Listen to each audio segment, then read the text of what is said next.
नमस्कार। आज हम वृष राशि पर 17 जून से लेकर 17 सितंबर तक का भविष्यवाणी पर विचार करेंगे कि 17 जून से लेकर जब सूर्य मिथुन राशि में प्रवेश करेंगे और वहाँ से लेकर सिंह राशि तक वृष राशि के लिए वह क्या क्या लेकर आ रहे हैं। तो ऐसी स्थिति में आपका भाग्य एवं व्यवसाय में वृद्धि होने की पूरी संभावना बनी हुई है। अब हम बात करते हैं वृष राशि की, जो 2 नंबर की राशि है और सूर्य मिथुन राशि में 16 जून को प्रवेश कर जाएंगे और साथ ही 17 जून को शनि अपनी ही कुंभ राशि में वक्री हो जाएंगे और बुध 25 जून को सूर्य के साथ आकर बुधादित्य योग का निर्माण करेंगे द्वितीय भाव में। तो ऐसी स्थिति में अगर हम ग्रहों की स्थिति देखें तो सबसे पहले हम शनि की बात कर लेते हैं। शनि यहाँ पर 30 अक्टूबर तक वक्री रहेंगे और उसके पश्चात यह मार्गी हो जाएंगे और जब जब शनि या कोई भी ग्रह वक्री होता है तो उसके बल में वृद्धि हो जाती है और वह रिजल्ट देने में सक्षम हो जाता है। शनि की 3 दृष्टियाँ हैं, तीसरी, 7वीं और 10वीं। लेकिन जब यह वक्री हो जाता है तो यह अपने पिछले घर से भी रिजल्ट देने लगता है और 3 भावों पर दृष्टियों की बजाय शनि 6 भावों को अपने कंट्रोल में ले लेता है और 2 स्थान इसके प्लेसमेंट के होते हैं। तो कुल मिलाकर 12 भावों में से 8 भाव शनि के प्रभाव में आ जाते हैं। तो ऐसी स्थिति में शनि बलवान हो जाता है और बहुत अच्छे अच्छे रिजल्ट देने लगता है। अब अगर हम बात करें तो शनि यहाँ बैठकर 12वें भाव को देख रहे हैं, यानी व्यवसाय से संबंधित आपका कोई कनेक्शन फॉरेन में भी हो सकता है, विदेश में, या विदेश में आप यात्रा कर सकते हैं अपने व्यवसाय से संबंधित। शनि यहाँ बैठकर 4th भाव को भी देख रहे हैं। तो अगर आप कोई प्रॉपर्टी लेने का प्लान कर रहे हैं, प्रॉपर्टी लेने में बाधा आ रही है तो वह बाधा दूर हो जाएगी। साथ ही शनि यहाँ बैठकर 7म भाव को भी देख रहे हैं। 7म भाव को देखने के कारण अगर आपके विवाह में विलंब हो रहा था तो वह भी विलंब समाप्त हो जाएगा और विवाह के योग भी बनते हुए नज़र आएंगे। साथ ही अब हम बात करें सूर्य और बुध की, तो सूर्य 4थे घर के स्वामी हैं, अपने से 11वें भाव में हैं और धन भाव में बैठे हुए हैं, यानी प्रॉपर्टी से संबंधित कोई निर्णय आप ले सकते हैं अपनी फैमिली के साथ मिलकर। ये कुटुंब भाव भी है और द्वितीय भाव का स्वामी द्वितीय भाव में है। तो ऐसी स्थिति में धन की स्थिति आपकी बहुत अच्छी सुधार होगा। 3य भाव में शुक्र और मंगल की युति बनी हुई है।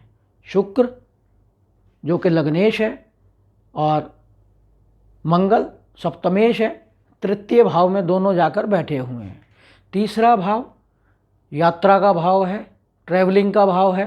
तो इससे ये नज़र आता है कि कोई लव मैरिज भाग के कर सकता है, घर से भागकर भी लव मैरिज का योग वृष राशि वालों का बनता है अगर विवाह नहीं हुआ है। तो वृष लगन या वृष राशि वालों के लिए अगर हम 5म भाव देखें तो बुध अपने से 10म भाव में है।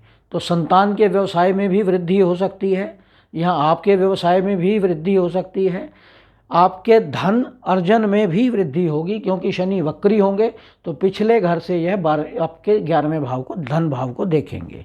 यह लाभ स्थान है, यहाँ से आप धन अर्जित करते हैं, तो यह भी एक्टिवेट हो जाएगा। अब हम बात करते हैं 17 जुलाई को सूर्य कर्क राशि में प्रवेश कर जाएंगे और उस समय बुध भी इनके साथ रहेंगे, यानी बुधादित्य योग चल रहा है। 4th भाव में शुक्र और मंगल की युति, यानी लग्नेश और सप्तमेश 4th भाव में। ऐसी स्थिति में घर की स्थिति थोड़ी सी बिगड़ सकती है। अगर आप विवाहित हैं तो आपके जीवन साथी की और आपके मदर के बीच में डिफरेंसेस क्रिएट हो सकते हैं, क्योंकि 4थे घर में मंगल बैठकर और शनि दृष्टि डाल रहे हैं और साथ में यहाँ से राहु और बृहस्पति की दृष्टि भी पड़ रही है।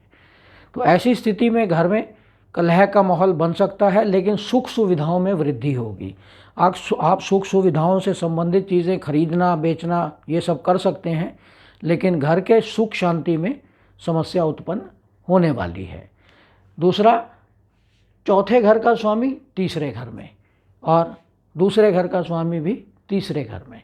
आप अपने किसी पुरुषार्थ से या अपने परिश्रम से या अपनी मेहनत से आप कोई ज़मीन जायदाद खरीदने का भी प्रयास करेंगे। दूसरा, आप अपनी एजुकेशन से संबंधित कहीं बाहर भी जा सकते हैं, बाहर जाकर भी पढ़ाई कर सकते हैं। और आपका भाग्य भी आपका साथ देगा, क्योंकि शनि जब वक्री रहेंगे तो नवम भाव को भी एक्टिवेट करेंगे और शनि आपके लिए योग कारक ग्रह हैं। नवम और दशम भाव के स्वामी होकर आपकी कुंडली में शश महापुरुष योग बना रहे हैं, जिससे ये बहुत ही अच्छा योग बना हुआ है और आपको भाग्य का साथ मिलेगा, व्यवसाय बढ़ेगा, धन लाभ होगा, आप प्रॉपर्टी खरीद पाएंगे।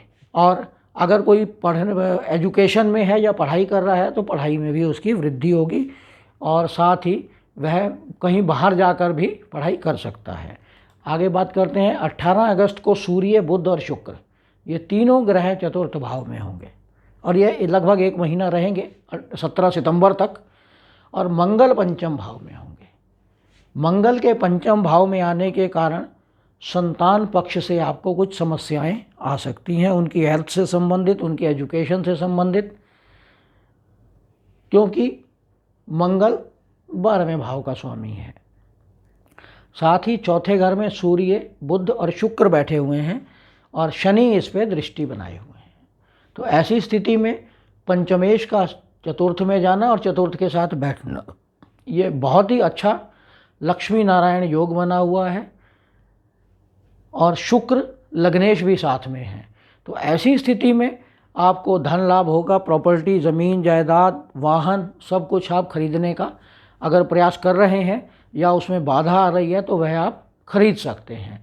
आपको सरकार से भी कोई ना कोई लाभ मिलने की संभावना बनी हुई है, क्योंकि चतुर्थ भाव में सूर्य बैठकर आपके दशम भाव को देखता है और दशमेश को भी देखता है।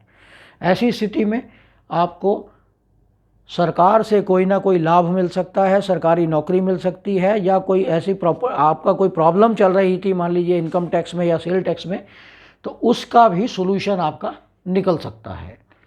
तो यह था वृष राशि का 17 अगस्त से लेकर 17 सितंबर तक का विश्लेषण। तो आपको यह वीडियो कैसा लगा, इस पर कमेंट अवश्य करें। यदि आपने हमारे चैनल को सब्सक्राइब नहीं किया है तो इसे सब्सक्राइब करें, लाइक करें, शेयर करें और साथ ही बेल आइकन का बटन भी दबा दें, जिससे आने वाले सभी वीडियो आपको मिलते रहें। धन्यवाद।